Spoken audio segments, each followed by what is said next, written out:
Okay, चलिए हमारा panel तैयार है और अब हम ट्रेड्स की शुरुआत करेंगे। गुड आफ्टरनून आप सभी को।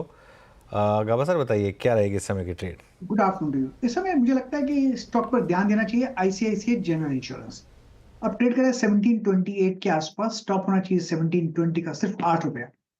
अपसाइड टारगेट 1750 के। कंसोलिडेशन हुआ 5-6 दिन का, उसके बाद एक ब्रेकआउट मिला है ICICI general insurance. Okay, ICICI GI 1728 पर एक बाय कॉल है। प्लीज़ इसका ओआई भी रखिएगा। क्या स्ट्रॉन्ग मूव है। इन टर्म्स ऑफ परसेंटेज 3% ऊपर है। आज फर्स्ट टेक से ही है, इंश्योरेंस स्पेस में बाइंग नज़र आ रही थी 1728 पे। बाय कॉल है। ओआई भी देखिएगा जरूर प्लीज़ इसका एक बार। शिल्पा जी गुड आफ्टरनून, आपका ट्रेड मैम इस वक्त का। जी बिल्कुल वीरेंद्र जी, मेरा ध्यान बजाज फिनसर्व पे ही है। बहुत strong net longs OI addition है यहाँ पे, रफली 11%। तो यहाँ पे मुझे लगता है कि बीटीएसटी भी एक बहुत ही स्ट्रॉन्ग काउंटर है। 1-2 दिन के लिए मूव अच्छा होना चाहिए। 1920 से लेकर 1940 इसके टारगेट्स होने चाहिए। फ्यूचर में स्टॉप लॉस आप 1840 का रखिए। किसको ऑप्शंस के थ्रू ट्रेड लेना है तो 1900 का कॉल ऑप्शन जो रफली 21 रुपए में ट्रेड कर रहा है, आप इसमें भी पार्टिसिपेट कर सकते हैं। स्टॉप लॉस 17 रुपए का रखिए। लुक फॉर टारगेट्स ऑफ 29 से लेकर 35। और ये सेम कॉल हमने आज प्रभुदास लीलाधर में क्लाइंट्स को भी रेकमेंड किया हुआ है। बिल्कुल, बजाज फिनसर्व में अच्छी खासी तेजी आज के सत्र में। बाई साइड की ट्रेड शिल्पा जी की तरफ से आती हुई राजेश सातपुते जी, वेरी गुड आफ्टरनून। आप बताइए आपने क्या पिक किया आज के सत्र के लिए। Good afternoon Shreya and good afternoon everyone. Shreya देखिए, एक मोमेंटम प्ले रहेगा, वो रहेगा एक्सिस बैंक पे। 1035 के आसपास चल रहा है तो 1025 का स्टॉप लॉस रखे, सिर्फ 10 पॉइंट का स्टॉप लॉस रहेगा और सामने इसका टारगेट सेट करें करीबन 1055 से लेके 1060 का। तो एक स्विंग ट्रेड मैंने एक्सिस बैंक में देखा है। एक्सिस बैंक में एक स्विंग ट्रेड रहेगी राजेश सतपुते जी की तरफ से। प्रशांत सावंत जी भी हमारे साथ शो में। Prashant ji good afternoon. प्रशांत जी बताइए क्या रहेगी आपकी ट्रेड। जी Anuj ji, very good afternoon the panel. तो यहाँ पे मुझे कमिंस इंडिया काफी अच्छा लग रहा है। एक 20 दिनों की एवरेज के ब्रेकआउट के बाद वहां पे सपोर्ट लिया हुआ है और रेंज में कंसोलिडेशन चल रहा है। तो मैं यहाँ से एक टेक ऑफ एक्सपेक्ट कर रहा हूँ। हालांकि इसके साथ एक 45 डिग्री ट्रेंड लाइन का भी सपोर्ट है। तो मेरा करीबन 2860-55 के बीच ट्रेड कर रहा है। जो मेरा स्टॉप लॉस होगा वो होगा 2815, 2815। यहाँ से जो टारगेट में देख रहा हूँ वो होगा 2960, 2960 का।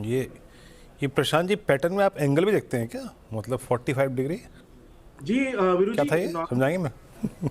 जी वीरू जी, नॉर्मली टेक्निकल में 45 डिग्री ट्रेंड लाइन सबसे स्टेबल और स्टेडी मानी जाती है। थोड़ी स्टीप हो तो थोड़ी वीक हो जाती है, तो इसलिए 45 डिग्री हो तो कन्विक्शन बढ़ जाता है। अब चलते हैं राजेश सतपुते जी के पास उनका ट्रेड पिक करने के लिए। अच्छा मानस पे, माफ कीजिएगा, मानस जी गुड आफ्टरनून, आपका ट्रेड क्या है इस वक्त का। गुड आफ्टरनून वीरेन जी। तो देखिए, यूपीएल पे खरीदारी करने की राय रहेगी। 3-4 दिनों से हम देख रहे हैं कि यूपीएल 50 मूविंग एवरेज पे सपोर्ट ले रहा है।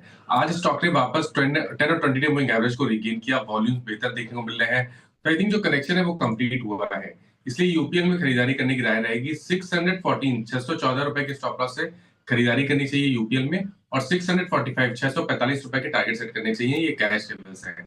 अगर चाहे तो कॉल ऑप्शन ले सकते हैं। 630 का कॉल ऑप्शन 11-12 रुपए के आसपास ट्रेड हो रहा है, तो वहां पर खरीदारी करिए। 7 रुपए का स्टॉप लॉस लगाइए और 22 रुपए के टारगेट सेट करिए 630 के कॉल ऑप्शन में।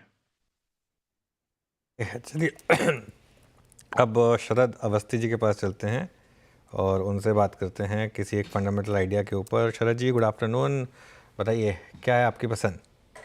गुड आफ्टरनून जी।